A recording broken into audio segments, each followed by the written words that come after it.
Hey guys, it's Malls. Thanks so much for listening to Please Advise. Just a quick message before the show. Don't forget to subscribe in iTunes. It's super helpful for us and super helpful for you. You can also call 323-450-7408 to get your calls on the show. Again, 323-450-7408. Or email askpleaseadvise@gmail.com with your voice notes or emails. Thanks so much. You guys, it's episode 144 of Please Advise, and I brought back one of your favorite guests and one of my favorite people, Ronnie Karam. Hi. Hi. I just saw your Watch What Crappens live show in LA with Shannon Bedore, who I did the best acting job of my life, convincing that I knew who she was. Like, when I walked backstage, I clutched my pearls, and I put my other hand over my mouth, and I was, like, wide-eyed, and I was, like... And then she looked at me, and I turned my head as if, like, I can't come that close to the sun. And she goes, "Oh, honey." And she throws her arms little around girl. me. Come here. And I was like, I love that I just, like, convinced you that I know who. I'm like, should I act? Like, am I a good actress? Or I'm like, is she just that excited? Like, is she just that eager for someone to know her? Yeah, I think that's like that Housewives thing where you're like, no one knows me. Oh, come here. Get in my lap, little one. Let me nurture you to adulthood. Yeah, exactly. Okay, wait. So I had my Thank you phone so on. much for being there. That was such a crazy night. Please, as and if. I love that you were there and came back and saw all that craziness. Oh my God. As if I like literally would not miss that for the world. My God. I mean, like I took a picture of the marquee. It was so cool. Like you guys. The best one. It was like a real show. They had like. I gotta go to the next one. I didn't know it was happening. But It also, was- like, if I went, I wouldn't know most of the things you were probably talking about. But I would still enjoy it, though. it was. You would enjoy it 100%. And Ed had never heard you guys' podcast and had never heard like the voices. So he's like, you guys recapped Scary Island, which is one of course, the best episodes of all time of Real Housewives in New York. And people have been wanting me to do a Scary Island episode for Emotionally Broken Psychos. So I think just because the pods are so different with what we do, I think I would love if you would come on and talk about Scary Island Hell yeah. on EBP. Oh my God. Talk about. That was the one where Kelly Benson Yeah. Yes, and Yeah. I think that was a 3-year-old, 3-episode long trip. Yeah, Shunburned was the next one when Girl. Jen showed up. And then it's, Renewed it's all rebukes. these years later. It Yeah. was 7 years ago. And you really see the psychology breakdowns of all of them. And Yes. then to see them in their infancy, like Bethany's egomaniacal narcissism. Yeah. Seeing it that little. Oh, I had a Like, brand what? new She's view. mad that I gave her a tote bag with the skinny girl. Who would hate that? It's a gift. And she's I- like, this yeah. is all about Bethany. I had a brand new understanding of Kelly's anger about that tote bag this last viewing, and I'm like, yeah, because like this is the beginning of her, the fucking monster she's about to become. That like every single bar these women walk into, like as if it's like the well beverage at bars, all of the bottles at the bar are all replaced with Skinny Girl. Like they, if they happen to be filming and there's a table somewhere, there's just Skinny Girl sitting on it. Bethany has turned everything into Skinny Girl branding, and I'm looking like I was Kelly, and all of a sudden now I had a whole bunch of Kelly Ben Simone's not the kind of person who wants a free tote filled with shit.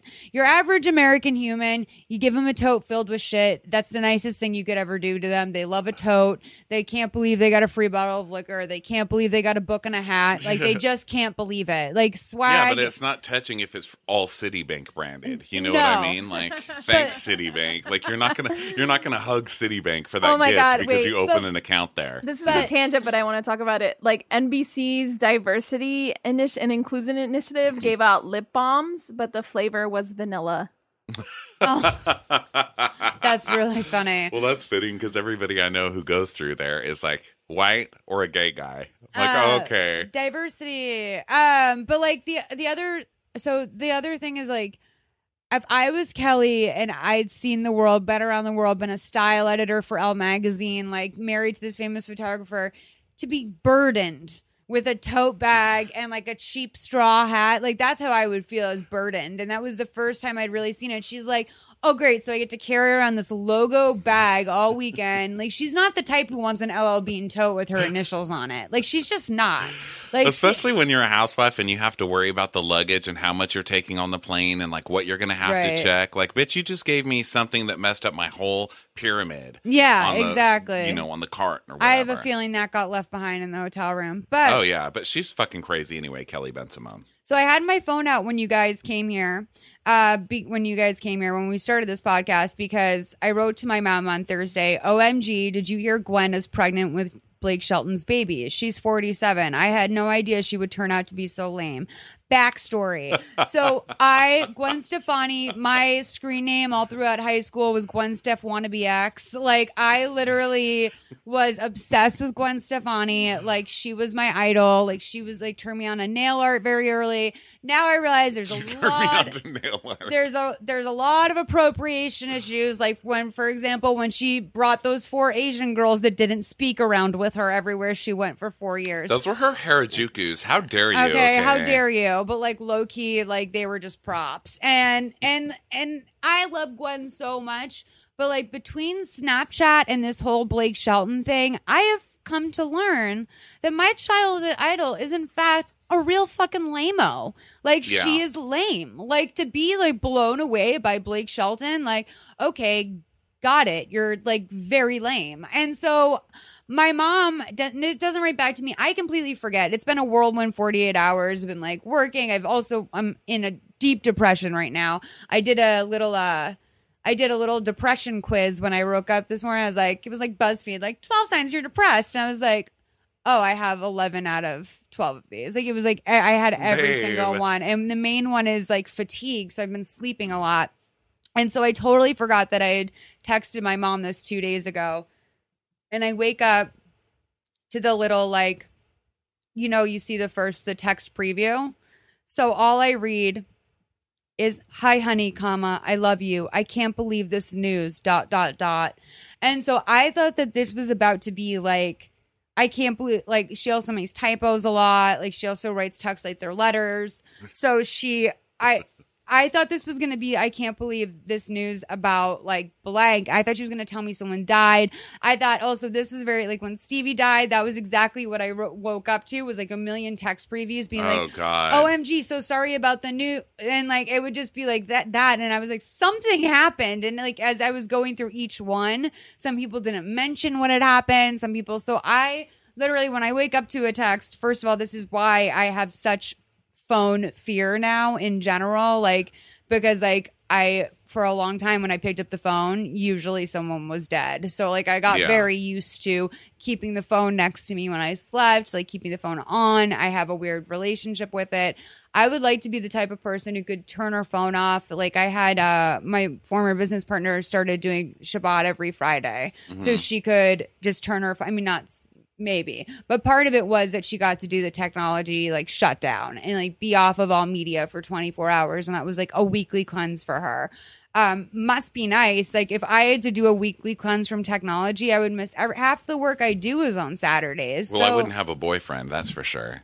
Do you have a boyfriend? No, it's just like the internet. You know, I wouldn't be educated. Right. I would have nothing to read. I'd have no friends. I'd have no sex life. I wish I could take a break from my phone. I do. I keep my ringer off. It's just stressful. It's either Capital One, my mom drunk enough to call bitching at me about or apologizing for something, you know. Yeah. Like, anybody who's calling me on the phone, I hate those. I'm like, you know what? If we do this sober, it counts. And it works for me too, because my mom's sober, but it's just it's like she gets drunk off her own emotions or something, and so it's like almost like when she starts to apologize, it's like it's automatically there's no gratification in it, because it's like, I know I'm gonna have to talk her off a ledge, and it's just like, I'm so sorry. It's never I'm so apologizing. Sorry. It's like, I need you to hug me for all the shit that I supposedly am feeling guilty about. Like, I don't have time for your guilt. I don't need an apology for anything. I love you. Click. I just turn that shit off. Like, Capital One, family. If anybody is calling me on the phone to actually sit there and talk, they don't fucking know me. You better text me first. Yeah, exactly. I mean, well, wait. I mean, I'll cold call if I'm in the car sometimes. Like, if I'm in the car, I'll just be like, call someone. So if it's like I have to sometimes, see like, tomorrow. you have friends that you still will talk to. Yeah. You know, like my bestie in New York, I still talk to her a lot. But even her,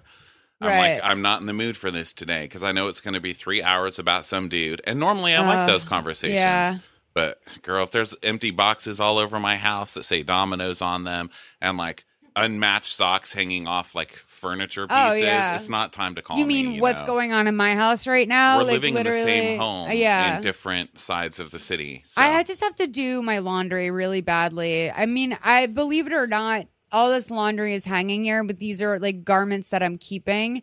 But I've pared down my wardrobe to about half and it's still overflowing everywhere. I need to do this pile of laundry so I know what I can throw away. I have them come pick up my laundry. Like that's one luxury thing I do. And I don't even put it away. Do you use Washio? It comes back in these, what's that? Washio? Is that the name? They're so expensive. No, I call Crown Cleaner. Oh, I love it. Why you leave gum in your pocket? Like they're always yelling at me.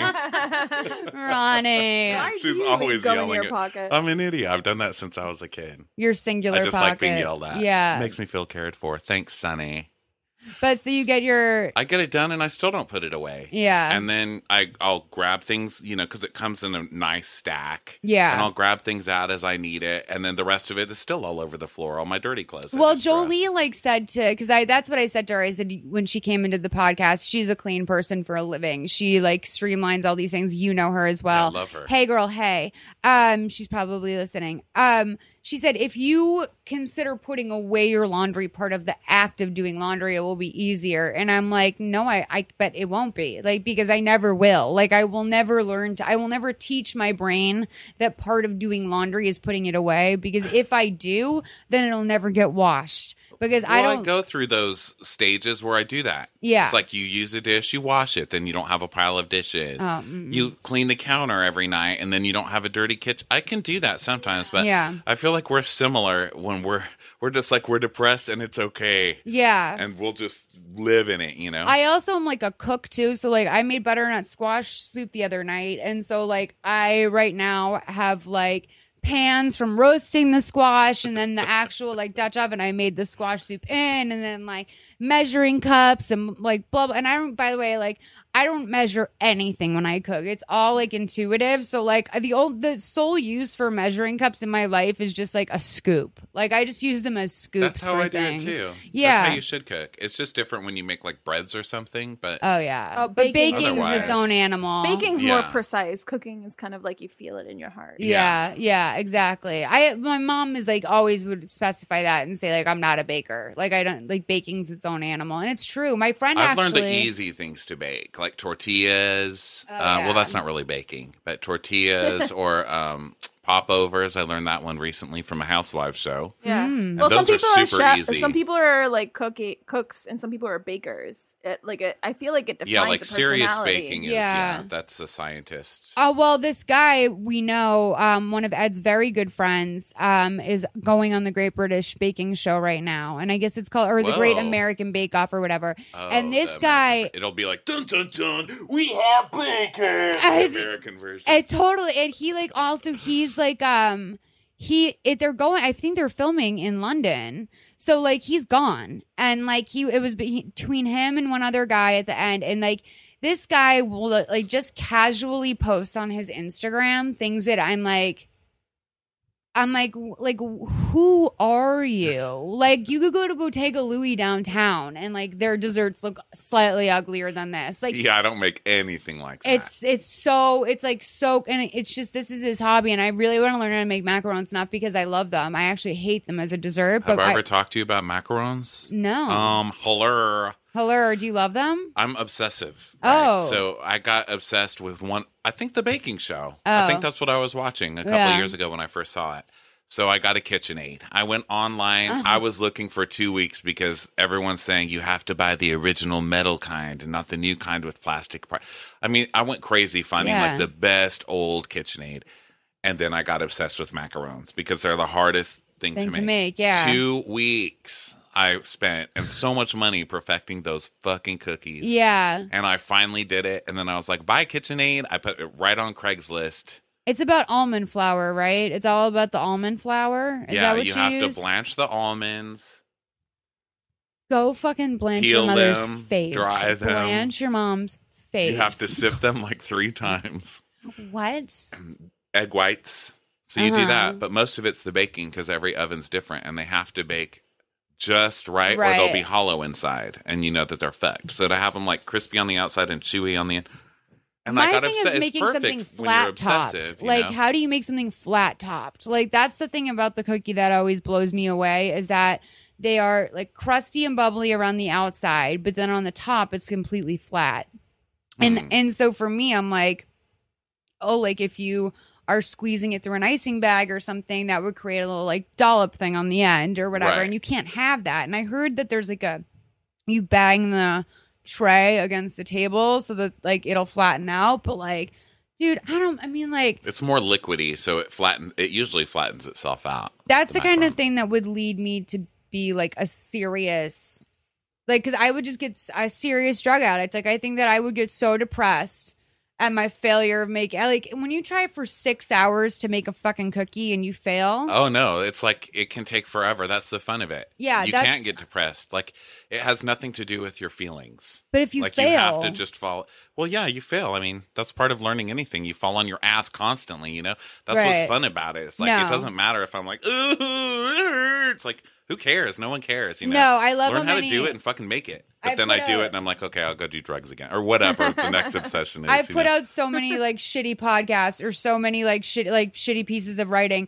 but for some reason the idea of privately making a macaron and failing is like literally like it's too much for me to handle. Yeah, for us it's like I'm failing privately. No one even understands my feelings. If I show my ass in public, that's fine, but I can't be doing that weird. at home. That's so like not weird, but it's just odd because like it's just because that's not my area. Like I am okay to creatively fail, and that's why like so when you're saying like failure is part of life, I'm like that's advice I would give someone about like writing or like starting a website or doing whatever, like that's it, or launching a new project. It's like if you fail, that's okay. It's all part of like the success. But cookie failure. No, cookie failure would be one because that's not my area. That's you know what it is? It's why I always say I can't act. It's why I don't like put myself out there. It's because I think there's nothing more embarrassing than trying. And that is definitely a self-esteem thing. And there's something great about trying. And there's something like, you know, that's what defines, you know, certain people. Like if I wanted to be a dancer, like that would involve trying. And I just have such difficulty potentially being bad at something in front of people that's like singing or dancing or doing stand-up or whatever. Like, no, well, that's not bad. I don't think to have that kind of insecurity or fear. That's normal, right?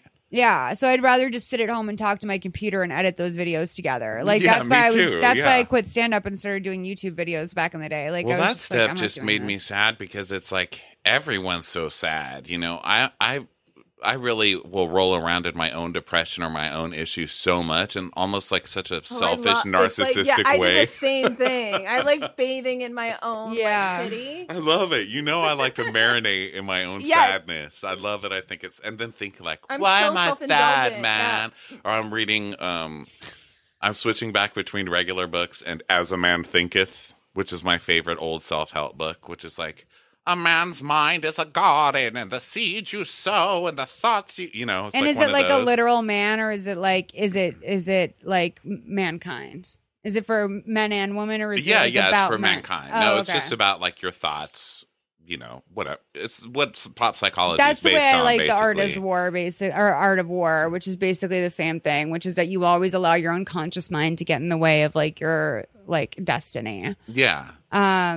Damn. So I like rolling around in that shit, but I don't like necessarily being around other people who do, because I see in myself how obnoxious it is, and try and keep it contained. Yeah, you know, so it's not leaking all over everybody. But we weirdly don't bring each other down. No, but like stand up specifically is like, oh my god, there's too much pain. Like, the energy of the back room that you sit in while you're waiting to get called, the energy in that room, the egos, the people talking about their fucking audition that day, or the guy that screwed them over, or this guy stole my joke, or you know, blah blah blah. It's like, dude.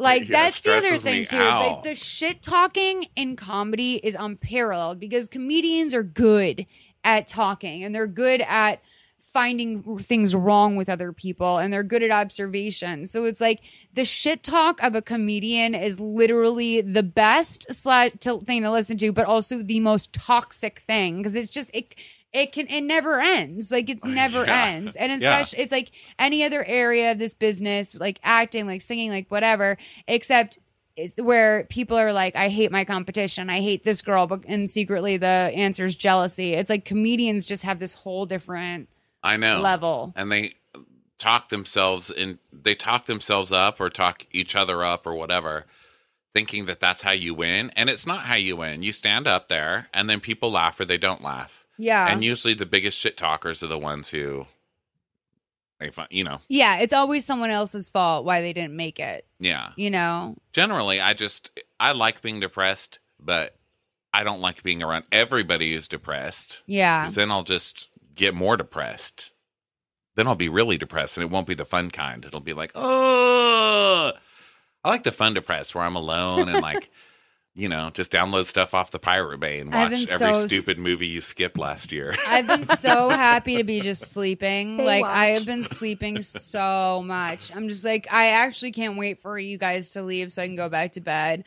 I just love sleeping. It's like my best friend right now. Like, it feels so good. They have edible cookie dough now. And so yeah. One of my things has just been like Netflixing and like eating that edible cookie dough. Oh, cookie dough. As if like the raw eggs ever stopped me. Like, I love that they're like, now it's edible. It's like, honey, it's always been edible. Trust me.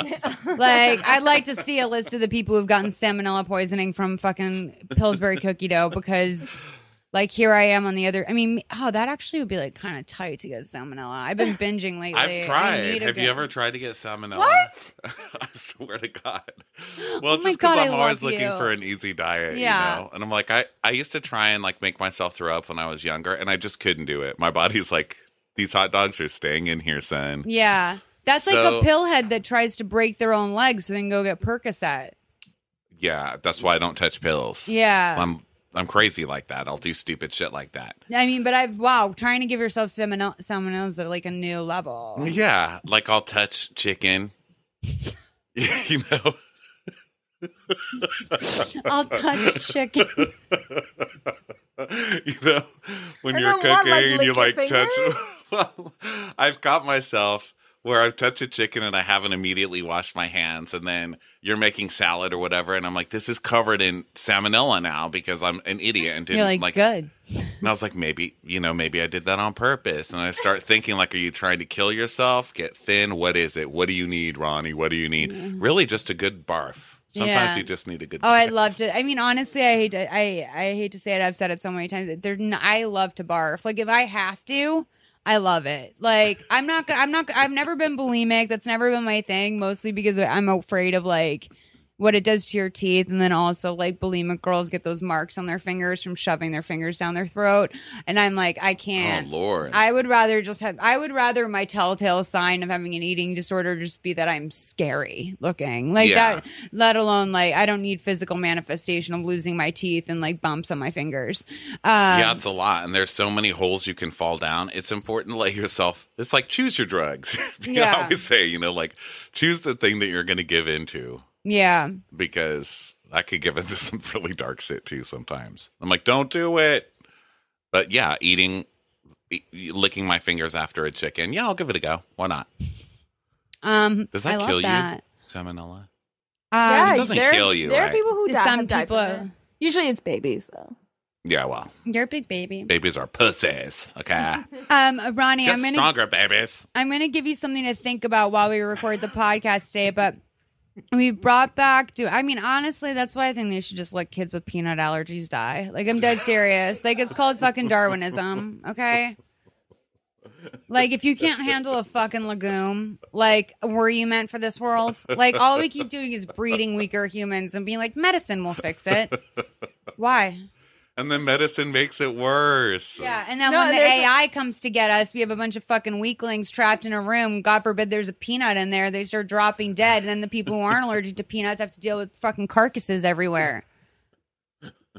So there's actually been a rise in peanut allergies. No shit. And like, no shit there has been, because everyone's like coddling their kids. And you know what?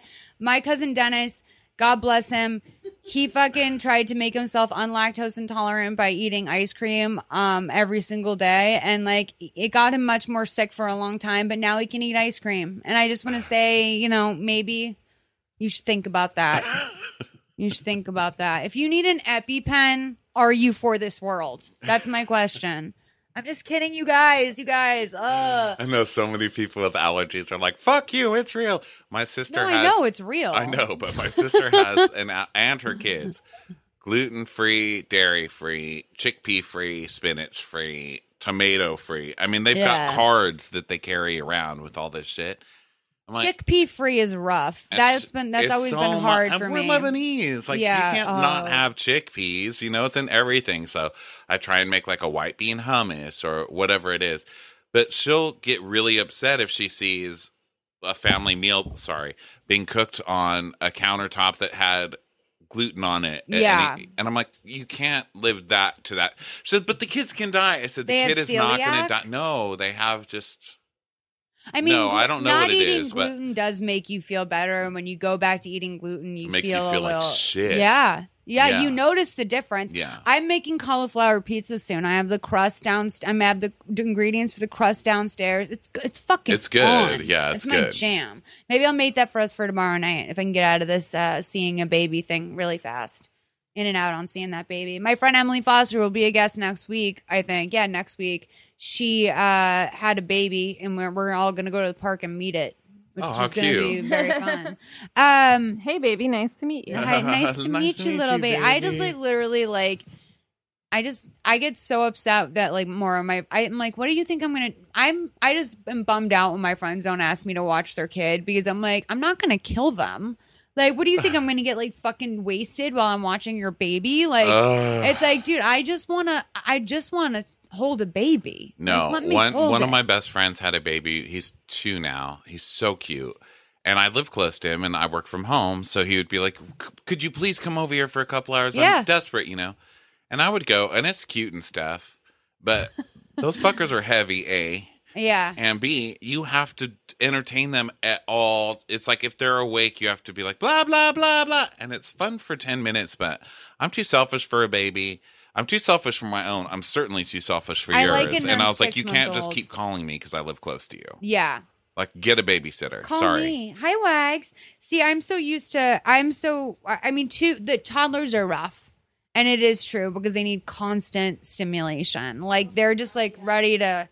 Yeah, Christina has a niece who is just out here. They need to go. They're just if they're grabbing shit, throwing shit, putting stuff in their mouth, saying no, or having to listen to the same song over and over and over and over and over again. Yeah. I heard some Mickey Mouse Clubhouse song over at it was a hot dog song. It was hot dog, hot diggity dog for 20 million times.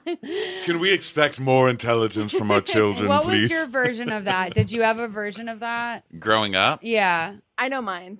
What was it? This is the song that doesn't end. And coincidentally, I'm holding a lamb chop. I loved lamb chop as a child. That it was my favorite thing. And my brother, so it drives him insane to this day to hear that song. I think I was raised with cleaning ladies, you know? Yeah. In El Paso. Yeah. And so my songs were like Mexican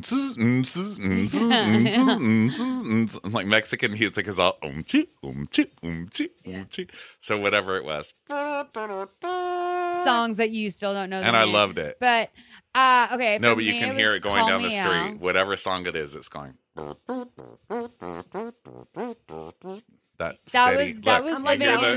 was living in Hollywood, in East Hollywood for a long time. East Hollywood. Where'd you live in East Hollywood? I used to live there. 7th and Gramercy, and then I lived in Koreatown too, but in Little Oaxaca. So that music was always going. I was at Western and Santa Monica. Class. So that was basically where I was too. So I was 2 blocks over from you, basically. Oh, right on. Yeah. I lived in that gigantic brown building on the freeway that always says "now leasing" over the freeway. And you're like, I bet you are, honey.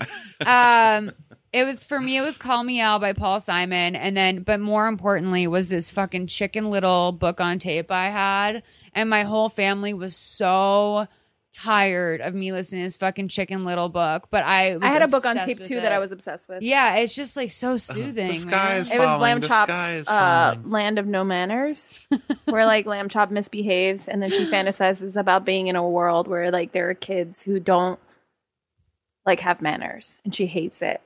Oh wow! Well, just get on a plane, bitch. It's so weird to think about Lamb Chop being a girl. That lady with lamb chop creeped me out always. I Shari didn't like Lewis? her. Yeah. I think I was too judgmental even then to get into Shari Shelley Lewis. Duvall was the one that fairy tale theater, the Shelley Duvall and that shit, like literally. Shining Time Station. I saw no Shelley Duvall fairy tale theater. There was a like Mick Jagger would come on and they'd do like Jack and the Beanstalk or something. Yeah. And there was something about the aesthetic of it and like the tone and just being like, these are weird adults. And like I like saw an image of it recently because people were reminiscing when Dr. Phil was like, I'm going to exploit your mental illness. Come on my show. People were like, remember fairy tale theater? And like a lot of people were linking me to it.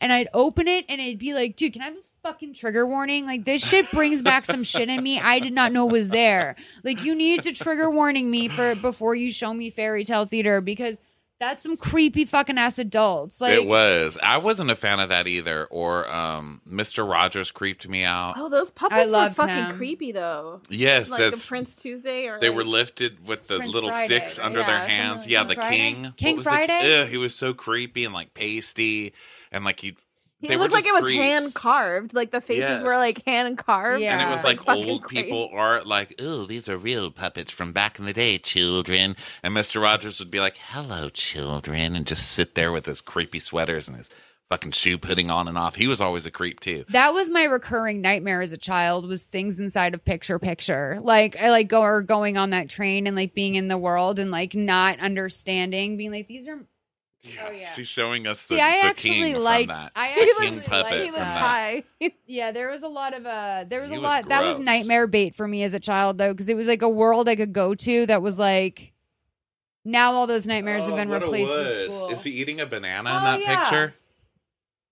Who's that? That's Prince Tuesday. Prince Tuesday. Yeah, I hated those. But I did love the Muppets. I loved because they were like, Muppets we're are my puppets favorite. and we don't give a fuck. We'll do whatever we want. That was And, Fraggle like- Rock because I felt like a little. I don't know. It was Yeah, just I liked Fraggle Rock too. They Yeah. had a little bit of a like a ragamuffin, like rough edge to them. I They didn't weren't like like, you're an Fraggle Rock. idiot because you're a kid. Yeah. Even as a baby, I remember thinking, fuck this. I'm not stupid. Yeah. I can see the sticks. But like the Muppets, they're not even pretending they're not puppets, you know? It's like Yeah. a frog's dating a pig. I was Yeah. like, that is so forward. That is so fucking chic. Well, Miss Piggy to me is like literally the most beautiful woman in the world. Like Yeah, I literally she is, think yeah. she's the most. She's like, if you were to ask me, most beautiful woman in the world, Miss Piggy. Yeah. I always get really confused when people like remember in the early 2000s, people would be like, "Who do you think is hot?" And like a lot of people would be like, "Fergie," and I'd be like, "I'm sorry, what?" Like Fergie like had this reputation for being like banging that I never understood. Like I think because she literally tells people, like in her song, she's like, I'm ba-banging, hot in my hot. Like, I'm in my hot. I'm hot in my hot. I'm banging because I'm Fergie and Fergie. It's like, okay, Fergie. You know, it's like every song's an autobiography. I went to the club. Yeah. hump. My lovely lady lumps. But Oh she my does have stuff in God, common I with Miss cry. Piggy in that, like, I think what makes Miss Piggy hot is that she makes herself hot, you know? She's just a Yeah. pig with a pig face. Like, all the Yeah. pigs they make on the show look the same. Yeah. But she just glams it up and knows the right makeup and dresses, you know? She doesn't give a fuck. She's like, beauty comes from the makeup mirror. Yeah. Miss Piggy was just like she was a feminist in her own way. So this is something I was gonna ask is that we're bringing back a segment we used to do all the time called Free Advice, which is you give a piece of advice that's something you've been thinking about that's just like, dude, can people stop doing blank? Or, hey, this is a product I've tried and it's changed my fucking life. Or you need to watch blank. So I want you to think about that while we're recording today because I'm going to ask you at the end for your piece of free advice.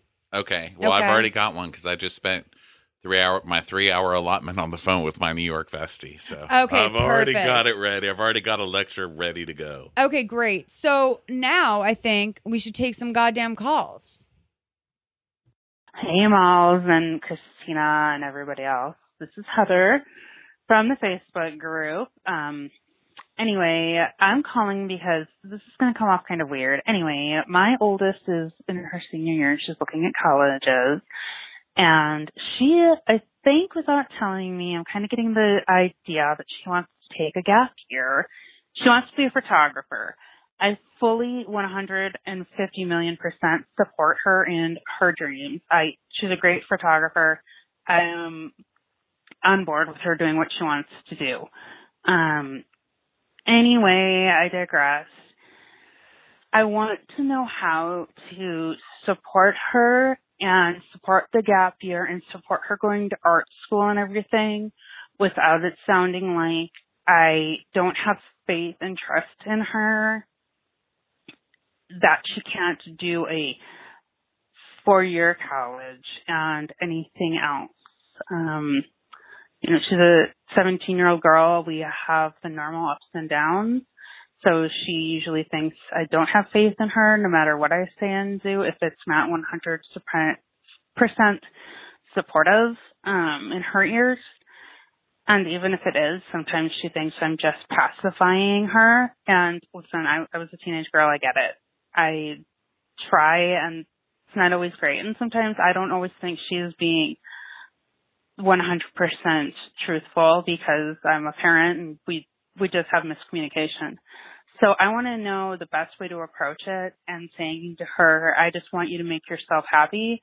And if you just want to do art school, if you just want to apprentice under a photographer, if you just want to go to a junior college for 2 years and get your core classes out of the way, I am in your corner.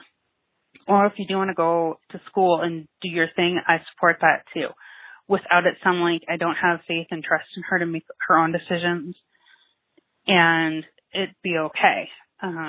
She's really an introvert, so she may not come to me and feel like she can come to me. She might feel like I would be upset because I was an overachiever with school, and so was her father, and she knows that. So she may be like, wouldn't support her. Even though we always say we do, she still would question it possibly. And her sister is a super overachiever too. We don't compare them, but she may feel like we would. I digress again. Anyway, guys, I really would love the opinions of how you would have wanted to been approached by your parents. So it's been a long time for me. Thanks, guys. Any advice would be welcomed. Okay, so I'm going to bypass your actual question and I will get to it, but this is what I would tell you about your daughter taking a gap year to be a photographer.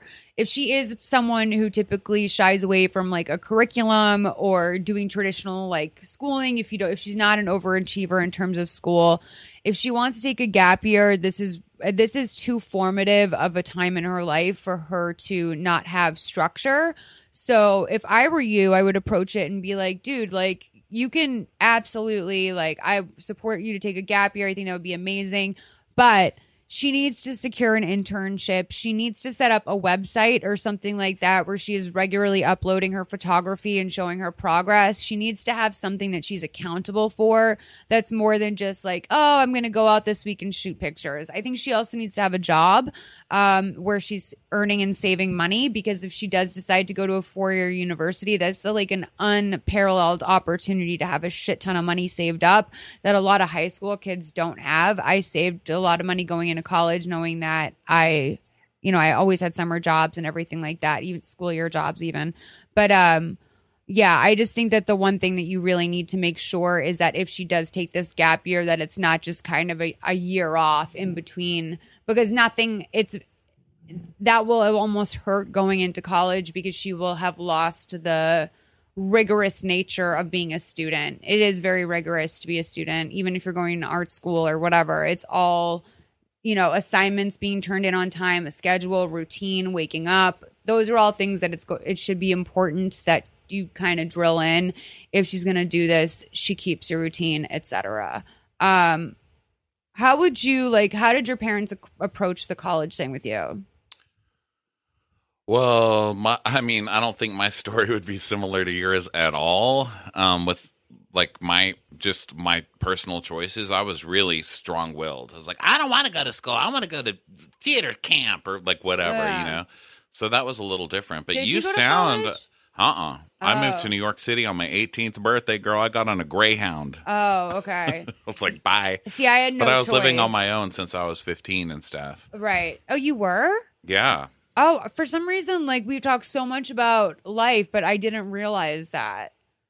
Yeah, well, I don't say it a lot because sometimes people think it's like like a victim story, and it's not at all. Right. I was just like, fuck you. I'm doing whatever. Did still you like move that. out? Yeah. Wow. Yeah. But my parents had like certain rules, and I was like, no, I don't want to. I would rebel against everything. But they were still very supportive in what I want. And they still are to this day. They don't know what I'm doing, really. Right. But they're like, you're supporting yourself. And as long as you're supporting yourself and, not being a total mess, like, good for you. No one in LA can describe to their parents what they do. Like, that's right. like the and they're curse okay of with living it, here. They're like, my dad told me a few years ago, I don't know how the hell you're still doing this, but I love that you just kind of have your dream, whatever it is, and you're happy, Whatever that dream. But yeah, whatever the fuck you're doing, I'm glad you're having fun. But you sound like a really supportive parent already. Yeah. So I don't think that there's no way that you're going to give a kid what they need as far as support, like photography or any dream, really. But something like that, she's going to find that on her own, so as long as you just let her do it. But you also can't just sit there and pay for everything all the time. Like, this is the time where you're becoming an adult too. Right. And college isn't real. I always thought college was like math and frats and just shit I wanted to avoid. Right. But college was also a huge networking thing for people that came out of college with agents and with, internships at really high level places because they went through the proper steps. And there's also a lot of good shit to take pictures of in college. I mean, well, here's the thing is that college was a time of self-discovery for me. I was given a full ride to a state school that Suffolk University. Oh no, Suffolk's not. I don't know if it's a state school. But Suffolk University is across from the Capitol building in Boston. It's basically like where you go if you want to be a lawyer or a politician of note in Boston. And Suffolk Law School is like the follow-up to that. So I really, really wanted to do that path because I was positive I wanted to get into politics. I had I was a clean record. I was a good girl. I was like community service oriented. And my mom sat me down and said, I really want you to think about BC. And because it's a family school. And so everyone in our family went to BC. And I was like, Mom, I'm not going to fit in there. Like, I listen to punk music. I go to shows. I don't dress like those kids. I'm not like skinny and perfect and a model. And I'm not good at like math and all that shit. And my mom's like, Molly, school's going to be the same thing at Suffolk. But the wonderful thing about BC is she's like, I wasn't that person either. I was an artist. And she's like, I studied fine arts at BC. Like, there's things there for everybody and you will find your people. And sure enough, like, I would have never discovered sketch comedy or been in a sketch comedy group and really fucking like thrown my life into that sketch comedy group, which then set the course of my life and made me want to move to LA and made me want to be a writer, made me realize that I could do those things and that it would be, perceived well, like when performed. Like, that was all just like something that I never thought I would have an opportunity to have. Now, I also as I've discussed on this, I'm extremely dyslexic. And so school has never been easy for me. So what I did was I was a year-round student and I took fewer classes every semester, but I went to school in the summer. I went to school year-round. I worked. That way I was also able to work. And I was able to graduate in 4 years. But it was a curriculum that was tailored for me, Yeah. And that was huge.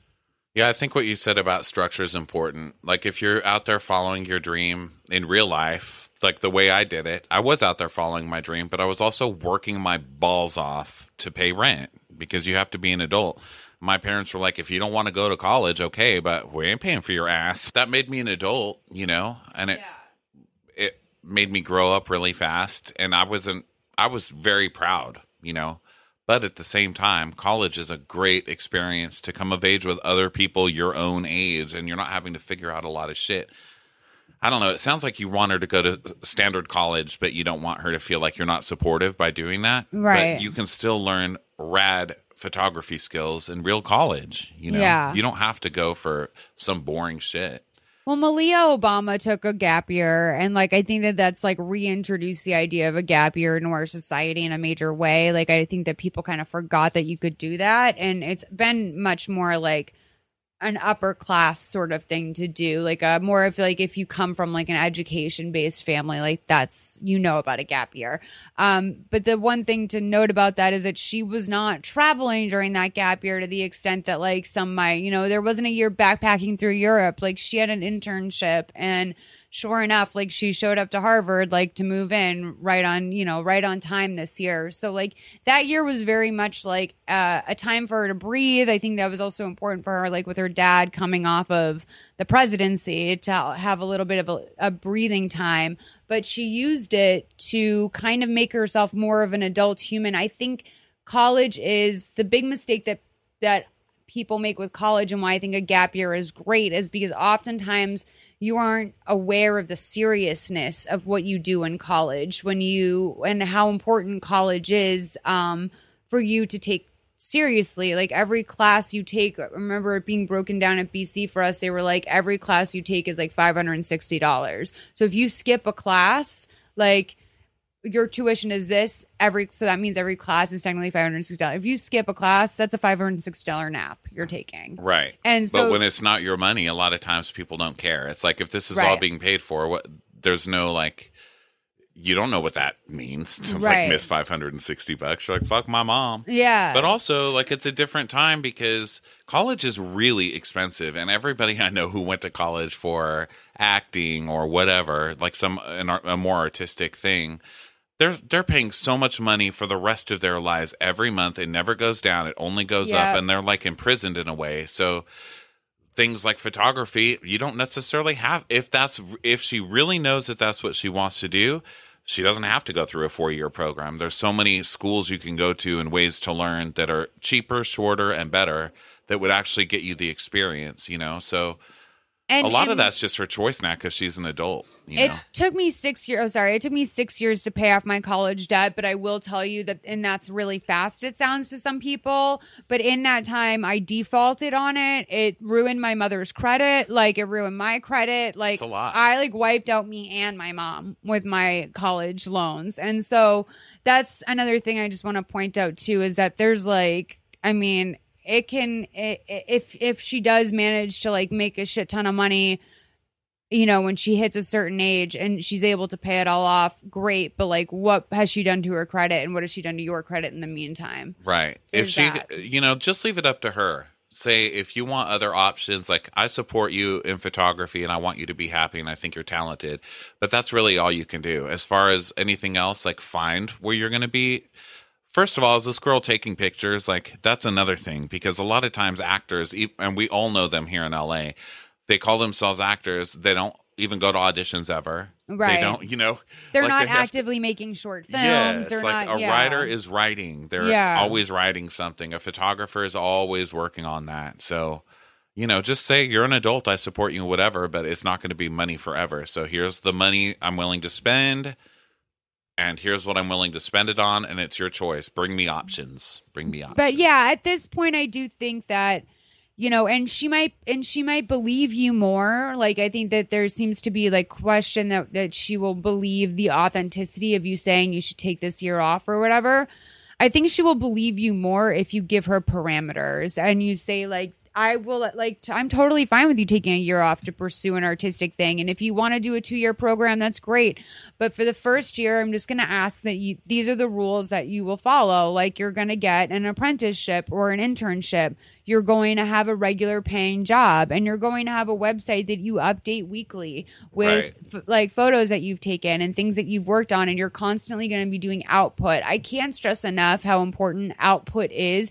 And that's not just like on social media or Instagram or whatever. Like, she should, for me, it's like, if I can't have a script out every week. I can't be handing in a script every week to my agent. But what I can do to keep my brain elastic and working while I'm and putting stuff out into the universe, while I'm also working on scripts that might take 3 or 4 months to write, sometimes even longer, is I do my podcasts. And so I have this going on at all times. And so this is just a way of output where it's like, Molly McAleer has not disappeared. This is what she's doing right now, in addition to the other stuff she's doing. Because having blogging missing from my life changed what it looked like I was doing to the world. You know, it seemed like all of a sudden that I wasn't doing all that much, when in fact I was just doing a lot of work that took a lot longer to be output. So yeah, this kind of work isn't really quantifiable. Like there's no check marks. Look, you sound like a really supportive parent. From here on out, she's at the age where it doesn't really fucking matter how supportive your parents are. Yeah. Like you're making your own decisions now. And as long as you say, I support you, that's it. That's all a kid can really expect. And from then on, it's like you do it because you want to, and you're building your own life. I would like really encourage her to like do like, there's like creative ways for her to get practice at this that will build her portfolio. Like there are plenty of couples out there that would love a wedding photographer but can't afford one. And yeah, I was going to say, go on Craigslist, say, new young photographer. Like I will shoot your wedding for free in exchange for the experience. Give me $100 for the film and the actual developing or whatever. And most of it's digital now anyway. Right. Like I'm new. This is definitely budget because I'm new. Just be totally honest. You pay for the prints, but I will come and shoot your wedding for free. And like, and that I think that is. We do it. We've been doing free shit forever. Like you sweat have equity. to. Yeah, and especially That's at her age, if she's not gonna, it's also hard. I imagine. I don't know where exactly you live, but I also know that it can be. Oh, I do actually. I don't know if there's a ton of photographers working out there, and apprenticeships can be hard to get, especially like certain artists, like they don't need the help.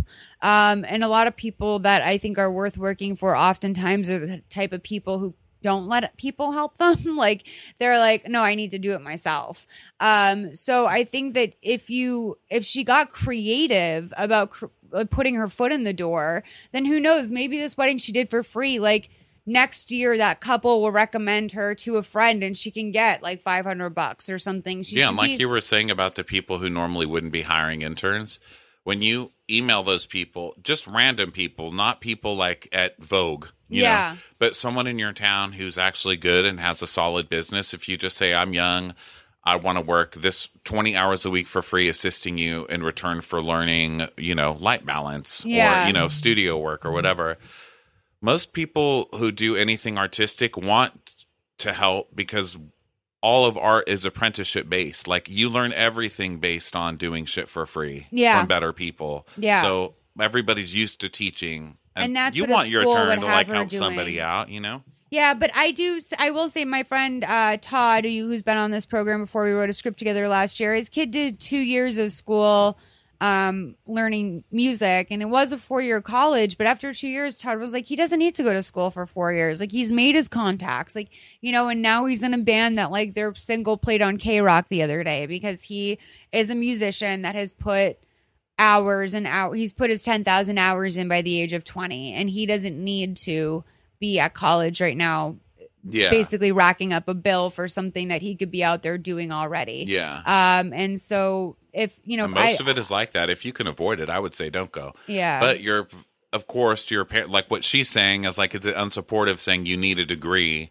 It's not unsupportive. It's just kind of old fashioned because you don't for everything. Yeah. If you're going to be a lawyer, you need a degree. Even if you're in any kind of performance where you want to work for networks, even as a, what do you call it? Like a runner, not an intern, like a page or whatever. A PA. You have to have a degree. There are certain things that you're going to have a degree, but it might not always be the best choice. So just leave yourself open to like being supportive of something that's not 4-year college if that's what she wants to do, as long as you're not paying for it for 10 years. And being an academic overachiever is different than not being an overachiever altogether. Like your daughter could be, some of the smartest people I know are completely self-taught people. They are self-educated people. They skipped college. They dropped out of high school, and they read books. They they went out and had practical experience. They would sit home and build code. They'd sit home and do this. Like that's the reason why so many of these like young tech millionaires that you hear of, like a David Karp, for example, like David Karp he couldn't hang in high school. By the time he was 16, he was fucking bored and he dropped out. Yeah. And he sat at home and he practiced coding, and he wound up turning into someone who sold a company for billions of dollars to Yahoo. So like, that is something to always consider, is that especially with artistic people, being self-taught is as is as legitimate as any other type of overachieving. I would still consider someone who's self-taught to that extent to be an overachiever. And you're not evil if you say, okay, if you want to be self-taught and do your own thing, I don't pay for that. Yeah. Like, I'll help pay for college, but I don't help pay for non-college. And that's not being unsupportive. It's just saying, it's just not being monetarily supportive. And I don't think that's even what I don't even think you're saying that. Like, I'm projecting because it sounds like she's saying, am I being supportive enough by suggesting the college or the year gap or whatever? Yeah. So I'm taking that to mean like suggesting 4-year college for someone who wants to be a photographer or whatever. But I don't know. You sound like a supportive mom. Just yeah. Heather has blue hair. She's a mom with blue hair. Oh yeah, so there you go. You're on it. You're on it. Yeah, you'll be okay. Let's take our next call. Hey, Malls, Christina, and guest. My name's Lizzie. I'm 25 and in San Diego. And my problem, it's not super time sensitive or anything, but pretty much I was a pescatarian/vegetarian for 2 years, more officially a year and a half of not eating meat at all and sometimes eating fish. And then the last couple weeks I started eating meat again, and it was a delicious experience. I forgot how many options there are when you eat meat. When I wasn't eating meat, it was never really a moral thing. It was more like I just felt better not eating meat, and I went with it. And now, but I started feeling not that great. I think my iron levels were low. I also have depression and anxiety, and around the time I started eating meat again, I also had a medication adjustment, and I feel a lot better now.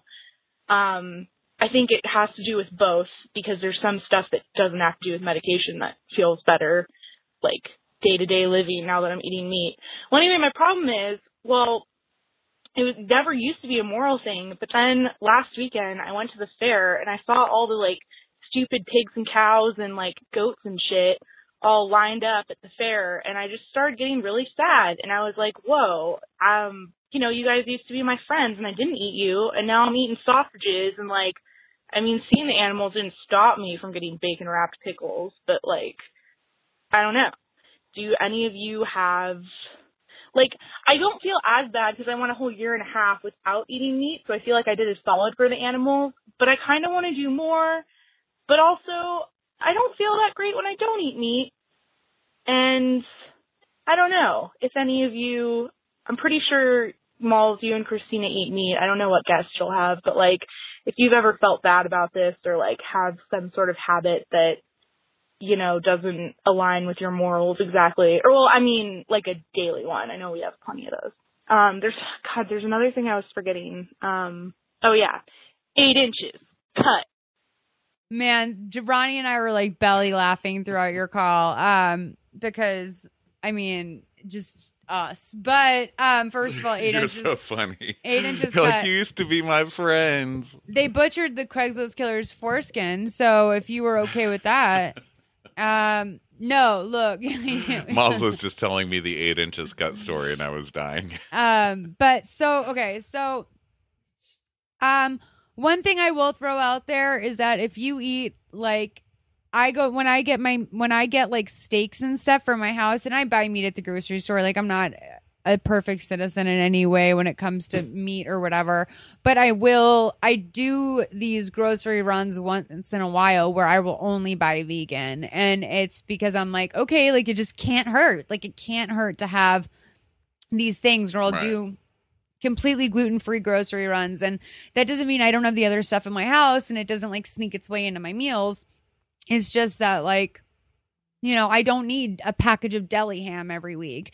But what I will tell you is that I love going into that Atwater Village Farmers Market, and I'm sure you have your own version of this wherever you live, because they are one of the few farmers markets that I know of that also has a meat station, and they sell farm raised, free range, grass fed, happy cow sort of cuts of meat, cuts of pork, types of fish sometimes, and they also have cheeses, and it is just an easier experience for me as a meat eater, and I also find that it tastes delicious because it's there's no question that fresh meat or organic meat tastes better when the And it's not just because the meat was treated better, like as when it was in its life. She's like, I can't eat that chicken because I only like happy chickens. I'm like, isn't that sadder? Like, you're taking something with a happy life. Right. Like, this one was put out of its misery. It didn't get to grow a beek or eyeballs, and it was just in some little cage. Like, yeah. At least it didn't know what it was missing. Either. Yeah. Like the other chicken knows what prom is like. You know?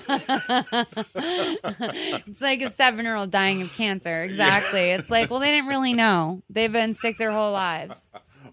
Childhood leukemia. Well, I've been on and off when I'm an extreme person, you know, so I'll go real fat then real thin. Mostly have avoided the real thin part in the past decade as I've kind of gotten over that part of my personality. But in high school, I was a vegetarian for a couple of years. And then on and off, I did the vegan thing as I got older. And part of it for me was moral because Netflix, okay? Yeah. Fucking Netflix, those movies. And they're like, this is what that's why I'm saying, like the things they're that don't grow pumping out new original series every weekend. And I'm like, I stop this. She means all the food documentaries that are on Netflix, but also all the original. The cow warehouses, and then what they're really doing to the illegals, and then how they're killing these cows. I mean, it's disgusting and horrifying. And so that really did work on me for a couple of years. And now I eat meat, you know, I mostly stay away from red just because I'm always at danger of a heart attack, just because I'm so unhealthy in general. Like I smoke, I eat too much, I drink too much, you know, all that. But I haven't now, but we're in a time where we're intellectualizing what it is to be human, and we're allowed to talk about like how fucking disgusting it is to be killing things and eating them. Like we still do it. Like we're still humans. Like you know, that's just our history, but now we're allowed to like intellectualize it and have feelings about it. And I think it really is a mind fuck, you know? I mean, there's arguments that humans were never meant to eat meat. And then there's arguments that, I mean, like as far back as cavemen, hunter-gatherers, like there was literal hunters. Like there's always been people eating meat in some capacity as long as people have been like closer to what we are now. I mean, even the shape of our teeth were meant for like, cutting into. Oh, yeah. I had these shaved down. I used to have like double vampire teeth. Yeah, mine are super sharp. They were really long, and I had to have them like shaved down. So. But there are people that say, you know, and look, like there are undeniable things. Like it's like meat and potatoes, like the classic meal. There is no harder meal for your stomach to digest than a starch and a meat at the same time. Meat and potatoes should never happen. Meat and a green, sure. Potatoes and something else, sure.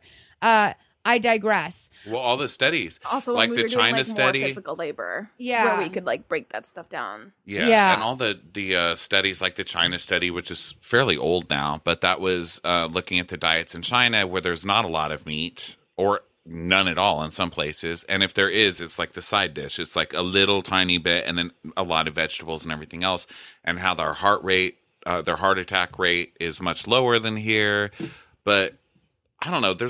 I think global the oils, warming, what all the cow, you know, farts do to those on layer, all that, you know, all those studies are legit. But in terms of feeling good, I think that it's the oils, the sugars, a lot of the stuff that can sometimes come along with vegan food in particular, or vegetarian food in particular. I do notice that like the idea of a quote unquote fat vegan, like that is like upsetting to a lot of people. And the reality is that it's just what you choose to eat as a vegan. There's plenty of vegan foods that are very junky and vegetarian foods that are very junky. It's processed. Yeah. I love the vegan blue cheese dressing at Whole Foods on the salad bar. I don't know how they do that shit. Yeah. I've heard that it is delicious. There's and a couple brands. Like twice as fattening as regular dressing. Yeah. I mean, it's disgusting. So I know that I'm eating a salad from there, and I'm still not eating healthy necessarily. Right. But I do try and like do things like I'll bring in some nut cheeses once in a while because I'm a cheese and crackers person. Like I love cheese and crackers, and I'll bring in like a nut cheese because it's like, while it's so fucking caloric, it's very filling, and it's also like, at least I have this like guilt off my back of just like I'm shoveling milk product into my mouth. And my main thought with all of this is that, you know, I think that if you're feeling better, that's the most important thing. I do think there's something to the idea of living a kind life and like eating plant-based. And, you know, there's a lot of people who do survive doing that. Now, if there's something missing from your diet, like as a vegan or I would suggest even honestly, like eating raw food is a lot healthier for you than a lot of vegan food because it's raw vegan is better because like you get the nutrients of the raw food. And that's something that if you feel like you're missing a lot of vitamins or something and that was making you feel sick, that's something to consider. But it's all about a balance. And I think allowing yourself to have, you know, a piece of meat, you know, a couple times a week, I think that's okay. And I think if you choose healthier, kinder farming, I think that that's a better way to go. I know that, you know, I know that it sucks. Like it does suck to like, first, it all sucks. It sucks to not eat meat when you love meat. It's hard. And it also sucks to think about if you are an animal lover, which I consider myself to be. It sucks to be like, I am part of a process, a mass murder process that happens every day in this country and is one of our biggest industries is like beef and like chicken and just agriculture in general. Like, girl, I had a pet pig for 3 days, and my landlord made me get rid of it. But this pig was so sweet, it is still hard for me to eat bacon because people are like, they're just animals, they're there to be eaten. Which I'm okay. I'm from Texas, okay, but cows are so nice. Like when you've lived around cows or with cows, or like goats, they're like little monsters sometimes, but they're. And pigs are like little dogs. I mean, he would squeal at me if I got up and he couldn't sit on my lap or whatever. He charged me. He was like, ah! Like they scream at you, and he would charge me if he couldn't. Like, oh, look, like little Wagsy, bite me, Wags. But yeah, I had a pet pig when I was in Italy when I was like a kid, and I just remember one day it was like time for the pig to die. Like it was time for dinner. And like, it's sad. They isolate the pig for 24 hours. So the other pig knows it's going to die. Like they are intelligent animals. And I remember Jackie Johnson showing me a video of a cow and she's like, cows are like dogs. And I was like, oh, they are like, they're smart. Like it's just a different, you just don't think of it that way. And like, but it could, you know. But so many more people do think of it that way that even because I'm very cynical, you know, so I hate when people get on their like vegan trips, but I've been on them because once you're on them, it's like, it feels so much better. And have you seen this movie on Netflix? Like, you get it. But then it's also kind of the way of the world. And that sucks because it's like giving into the way of the world. But things have changed so much. I don't think we'll always have meat.